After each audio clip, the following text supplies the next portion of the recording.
Between the time when the oceans drank Atlantis and the rise of the sons of Arius, there was an age undreamed of. And unto this, Conan, destined to bear the jeweled crown of Aquilonia upon a troubled brow. It is I, his chronicler, who alone can tell thee of his saga. Let me tell you of the days of high adventure.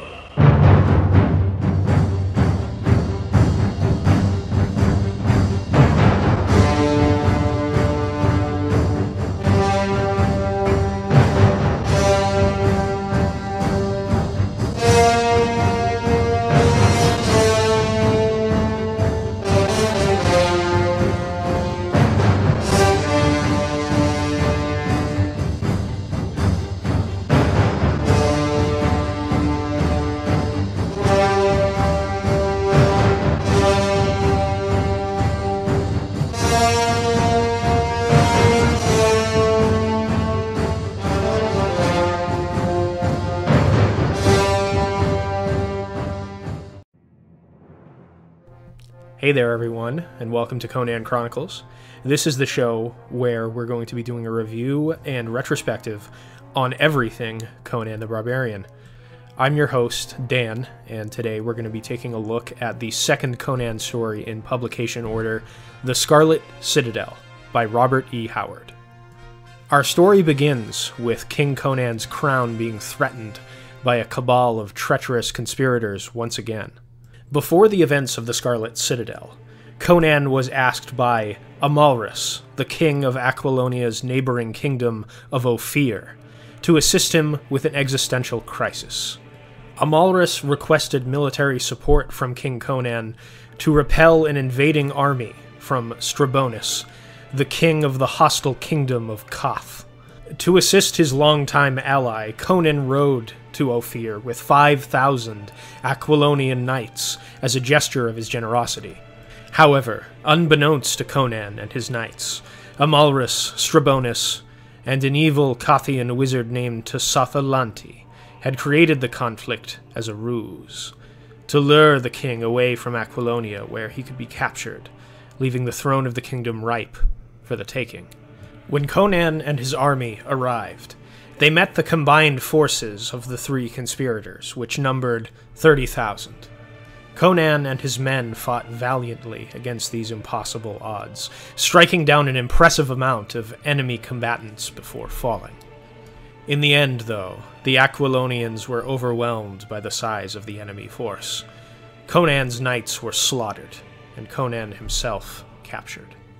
Tesotholanti spares Conan's life and takes him to Korshemish, the capital city of Koth, where his castle, the Scarlet Citadel, looms sinisterly over the city.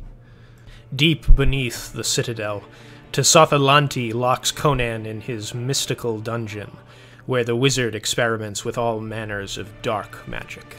A gigantic snake, shadowy demons, and otherworldly plants from hell inhabit the labyrinthian tunnels of the Scarlet Citadel's dungeon, all of which Conan encounters as he attempts to escape the citadel. For the first time in many years, genuine terror shocks the barbarian king's soul.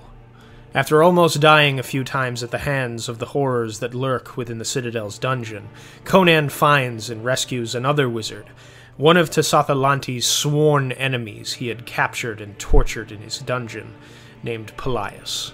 Pelaius helps Conan escape from the citadel and summons a gigantic bat-like creature for the king to ride back to his capital city with, as it would have been a week away by horseback.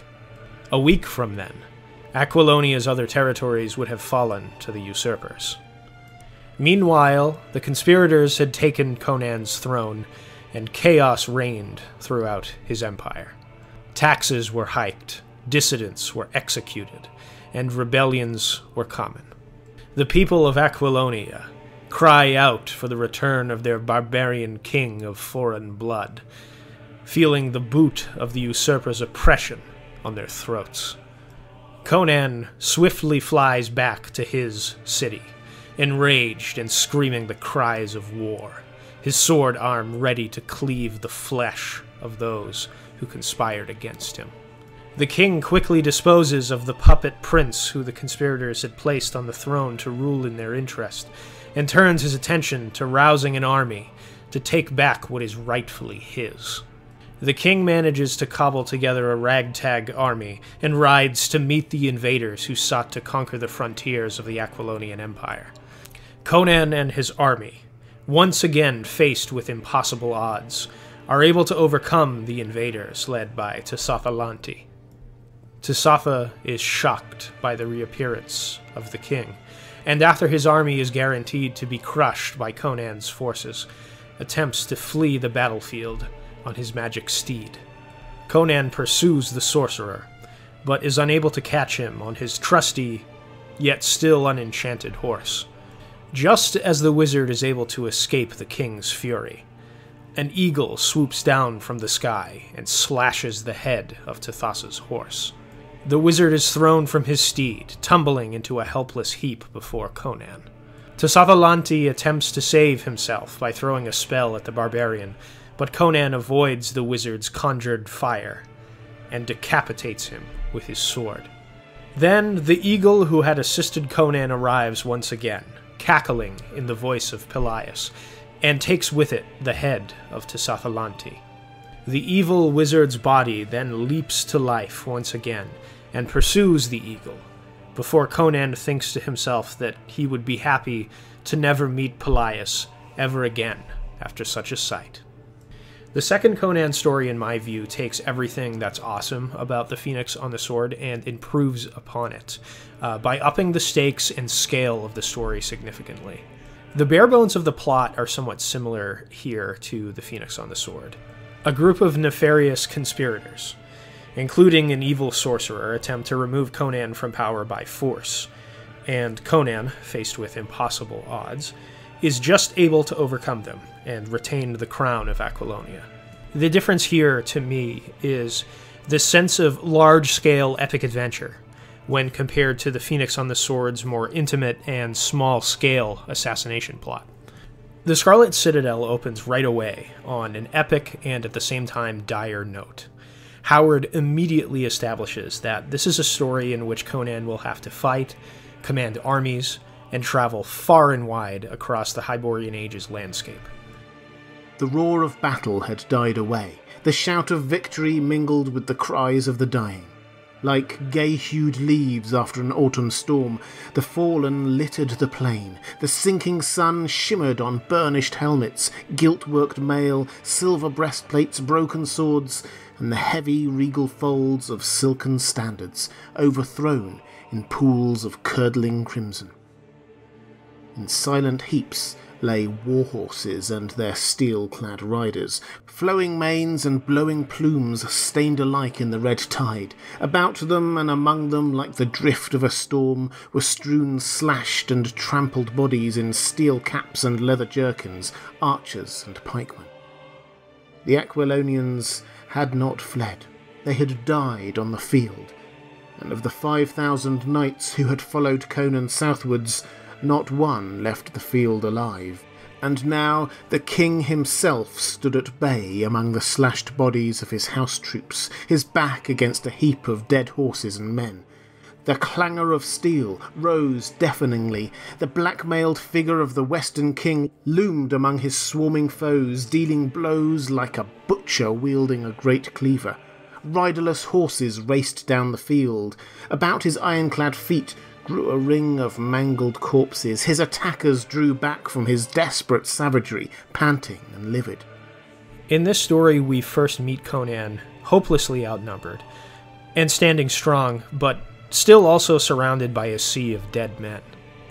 While The Phoenix on the Sword was a story about Conan surviving an attempt on his life by a small cabal who tried to kill him under the cover of darkness, The Scarlet Citadel has scenes of epic clashes between armies of thousands.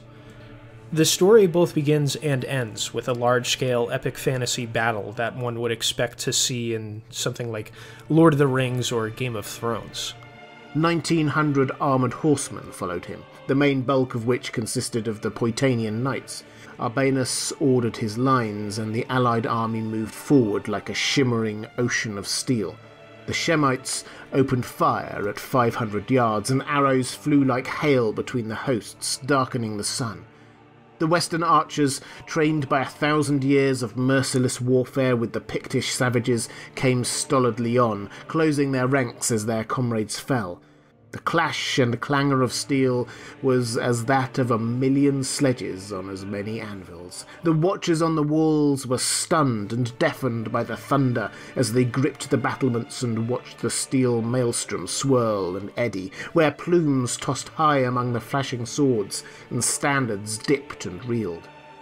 At the tip of the steel wedge, Conan roared his heathen battle cry and swung his great sword in glittering arcs that made naught of steel or mail. As a thunderbolt strikes, Conan struck, hurtling through the ranks by sheer power and velocity until he came to Strabonus, livid among his palace troops. Now here the battle hung in balance, for with his superior numbers Strabonus still had an opportunity to pluck victory from the knees of the gods. Howard's description of these legendary battles is very well done. They feel action-packed, and their gigantic scale makes them feel consequential, not just for Conan, but for the world he exists in at large and the other people who inhabit that world. One of the other things that I really liked about the Scarlet Citadel in particular was the horror elements that Howard introduces once Conan is captured and thrown into Tsathalanti's evil wizard dungeon. Robert E. Howard frequently corresponded with H.P. Lovecraft while he was alive, and they developed a pen-pal friendship of sorts. This led to Howard being influenced by Lovecraft's work and vice versa. In fact, some critics and aficionados, I'll say, came to regard Howard as a sort of Lovecraft fan fiction writer with little creative skill of his own. A 1946 review in the New York Times Book Review magazine of a collection of various Howard pulp stories had this to say of the Lovecraftian influence on Conan. Quote, Howard used a good deal of the Lovecraft cosmology and demonology, but his own contribution was a sadistic conqueror who, when cracking heads did not solve his difficulties, had recourse to magic and the aid of Lovecraft's elder gods. End quote. I found the excerpt of this review in Finn J.D. John's Conan the Complete Weird Tales Omnibus, in which he elaborated on this point by saying, quote, This reviewer wasn't the first to mischaracterize Howard's work in these terms, but his review definitely brought such claims to a new level of social prominence. His remarks also represent one of the earliest examples of the tendency of some H.P. Lovecraft aficionados to regard Howard as a sort of hack fan-fictioneer aping Lovecraft's work. The charge is still occasionally leveled against Howard even today. Usually when it appears, it indicates that the reviewer is either not familiar with Howard's work or has encountered one of the pastiches by a different author and mistaken it for the real thing. End quote. The Scarlet Citadel's chapters that take place in Tsathalanti's dungeon are filled with creatures of that sort of otherworldly Lovecraftian horror that he became so famous for. It was Lovecraft's unique brand, if you will. This is the first story in Conan's publication history where you can feel the influence of Howard's pen pal on the Conan stories. Listen to some of these passages. Darkness stalked on noiseless feet about him, scarcely driven back by his flickering torch. On either hand he saw dark openings, but he kept to the main corridor, watching the floor ahead of him carefully lest he fall in some pit. And suddenly he heard the sound of a woman weeping piteously. Another of Tsotha's victims, he thought, cursing the wizard anew, and turned aside, followed the sound down a smaller tunnel, dank and damp. The weeping grew nearer as he advanced, and lifting his torch he made out a vague shape in the shadows. Stepping closer, He halted in sudden horror at the amorphic bulk which sprawled before him. Its unstable outlines somewhat suggested an octopus, but its malformed tentacles were too short for its size, and its substance was a quaking, jelly-like stuff which made him physically sick to look at. From among this loathsome gelid mass appeared up a frog-like head, and he was frozen with nauseated horror to realise that the sound of weeping was coming from those obscene, blubbery lips. The noise changed to an abominable, high-pitched tittering as the great, unstable eyes of the monstrosity rested on him, and it hitched its quaking bulk towards him. He backed away and fled up the tunnel, not trusting his sword. The creature might be composed of terrestrial matter, but it shook his very soul to look upon it, and he doubted the power of man-made weapons to harm it. For a short distance he heard it flopping and floundering after him, screaming with horrible laughter. The unmistakable human note in its mirth almost staggered his reason. It was exactly such laughter as he had heard bubble obscenely from the fat lips of the salacious women of Shadizar, city of wickedness, where captive girls were stripped naked on the public auction block. By what hellish arts had Sotha brought this unnatural being into life? Conan felt vaguely that he had looked on blasphemy against the eternal laws of nature. Even as he thought of this, he felt a faint movement in the air. A shadowy wind rising from the well stirred his black mane. Conan's skin crawled. He tried to tell himself that this well connected somehow with the outer world, but his instincts told him it was a thing unnatural. He was not merely inside the hill, he was below it, far below the level of the city streets. How then could an outer wind find its way into the pits and blow up from below? A faint throbbing pulsed on that ghostly wind, like drums beating far, far below. A strong shudder shook the king of Aquilonia. He rose to his feet and backed away, and as he did, something floated up out of the well. What it was, Conan did not know. He could see nothing in the darkness, but he distinctly felt a presence, an invisible, intangible intelligence which hovered malignly near him. Turning, he fled the way he had come. I thought that the images painted in the mind's eye by Howard's descriptions were rather horrific in these places. These horrific scenes are also scarier and inject more of that dark and creepy horror atmosphere into the story because of the strong characterization for Conan that Howard continues to bring to the table with this one. At the beginning of the story, we see Conan fighting to the brutal end against impossible odds. This is a king who doesn't fear death. However, when the king is thrown into this dark and otherworldly dungeon of demon horrors, he is filled with fear, and this causes him to flee from these bizarre creatures where armies of men, outnumbering him by the thousands, did not. For all of his flaws, Howard's Conan is anything but a cowardly man. This contrast between Conan's tough barbarian personality, forged by years of struggling to survive in a world of brutality and war, and him running scared in the face of Tusathalanti's demons, made me, at least, think of how scared I would be if I was in Conan's shoes. In the Scarlet Citadel, Howard also shows us a little bit more of the complex nature of Conan's morality. King Conan is at times a generous and empathetic man, concerned with the safety of other people. Conan did not understand what he saw, but he knew that he looked on horror of some kind, man or demon. The suffering of the captive touched Conan's wayward and impulsive heart. Conan does things like send 5 times the troops requested to aid an ally in need, and save a clearly suffering and trapped man because of his sense of empathy for the man's pain and suffering. At the same time, Conan is also not above brutally murdering those who stand in the way of his escape from the Citadel and reinstatement as the king of Aquilonia. This sort of characterization is what makes Conan and Howard's writing in general interesting to me. Conan is a fully rounded human being with the capacity for things like generosity and empathy, while simultaneously behaving like a barbarian reaver when the brutality of the Hyborian Age demands this of him.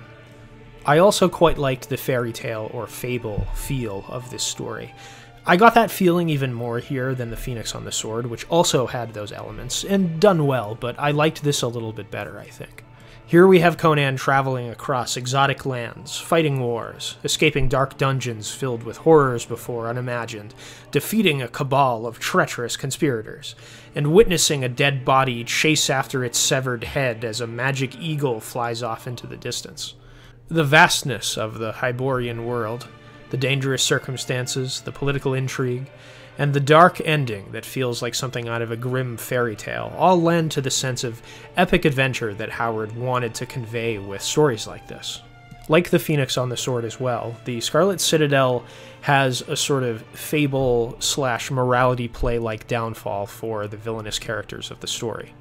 Tsatholanti and his fellow conspirators are undone in the end by Conan, who wouldn't have escaped if Tsatholanti hadn't imprisoned and tortured Pelias in his dungeon for 10 years. Without Pelias, Conan would not have been able to escape the Scarlet Citadel. He would have been killed by some sort of demonic horror in the Citadel's dungeon, and a new powerful king would have risen in the Hyborian Age. The theme or moral of the story seems to be, again, evil and treacherous people will always, even if indirectly, die by their own hand. I didn't really have the same sort of issue with exposition, feeling a bit stilted like I did with the last story. So overall, I'd say the Scarlet Citadel has everything you'd want in a fantasy adventure story. The only thing that might be missing, I suppose, is a romance plot, since there isn't really any of that here. But nevertheless, I quite enjoyed the Scarlet Citadel. I would definitely recommend checking it out. As always, I'll put a link in the description to a free audiobook on YouTube of the Scarlet Citadel, if you'd like to check it out. We also have links to all of the Conan Chronicles social media pages in the description, so you can keep up with the show and, updates regarding the show from your social media platform of choice. And I've got the Patreon up and running now, so I'll also provide that link in the description, which I hope you will all consider supporting. It really helps out. With all of that said, the last thing I'd like to do is invite all of you to join me once again for the next episode, in which we'll be looking at The Tower of the Elephant, the next Robert E. Howard Conan story in publication order. That is a story for another day, so for now, dear listener, I bid you farewell.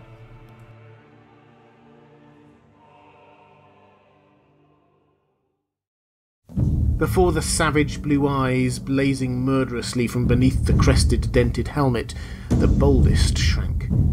Conan's dark, scarred face was darker yet with passion. His black armour was hacked to tatters and splashed with blood, his great sword red to the crosspiece. In this stress, all the veneer of civilization had faded. It was a barbarian who faced his conquerors. Conan was a Cimmerian by birth, one of those fierce, moody hillmen who dwelt in their gloomy, cloudy land in the north. His saga, which had led him to the throne of Aquilonia, was the basis of a whole cycle of hero tales.